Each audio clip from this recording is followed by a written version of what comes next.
ဒီနေ့တော့30 day challenge လည်းပြီးသွားပြီဆိုတော့ကျွန်မနောက်နေ့ဆက်ပြီးတော့လုံးမဲ့ topic လေးတွေကိုခေါင်းစဉ်အသစ်တစ်မျိုးတွေးထားတယ်ပေါ့နော်။ဘာလို့လဲဆိုတော့ကျွန်မဒီ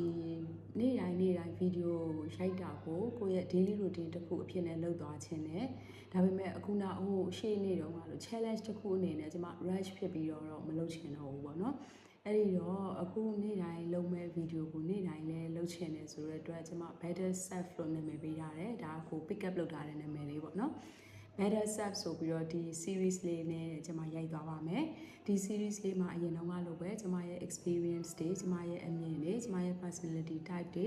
အများကြီးဒီဟာတွေအကြောင်းကိုမူတည်ပြီးတော့ပြောသွားမှာပဲဖြစ်ပါတယ်ရှင်ဒီနေ့ကျွန်မခေါင်းစဉ်တစ်ခုရေးထားတယ်အဲ့ဒါကဘာလဲဆိုတော့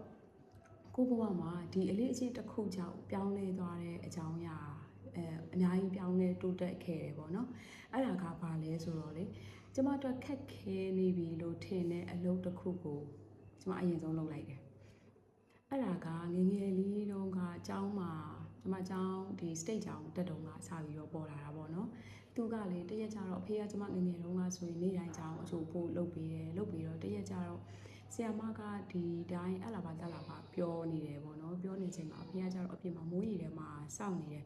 စောင့်နေတော့လေကိုကမိုးရီထဲမှာလည်းကို့ဖေကိုမစောင့်စီချင်ဘူးလေနော်မစောင့်စီချင်တော့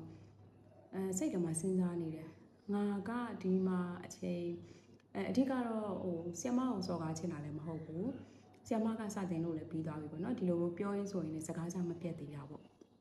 ငါဒီထဲမှာနေလို့လည်းငါတော့ဘာမှမဖြစ်ဘူးအပြင်မှာဘေးကမိုးရီထဲမှာစောင့်နေရတယ်ဆိုရင်အဲ့တော့ငါသာအခုထပြီးတော့ဆီယမကို excuse လုပ်လိုက်မယ်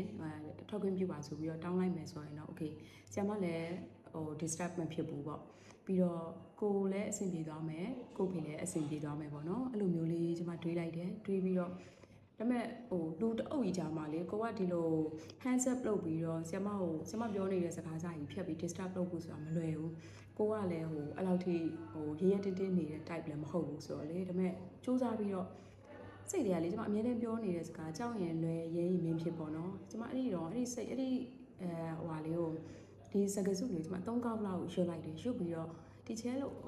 ပြန်ဝင်ပြပါလို့ကိစ္စလေးရှိလို့ဒီနေ့တော့ short talk ဝင်ပြပါဆိုပြီးတော့ဒီချဲအတန်းမပြီးခင်ကိုထွက်လိုက်တယ်ပြင်မှာပြင်ရောက်တော့လဲ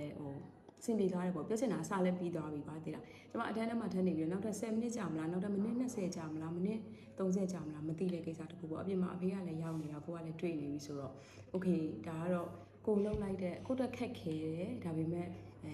အကျိုးရှိတယ်ပေါ့နော်တီချာအနေနဲ့တွေ့ရင်လည်းကိုကတီချာကိုစော်ကားသလိုတော့လည်းမဖြစ်ခဲ့ဘူးအဲ့ဒီတော့ကိုအရင်ကြီးဘက်ခွင့်တောင်းပြီးတော့ထွက်ခဲ့တယ်ဒါက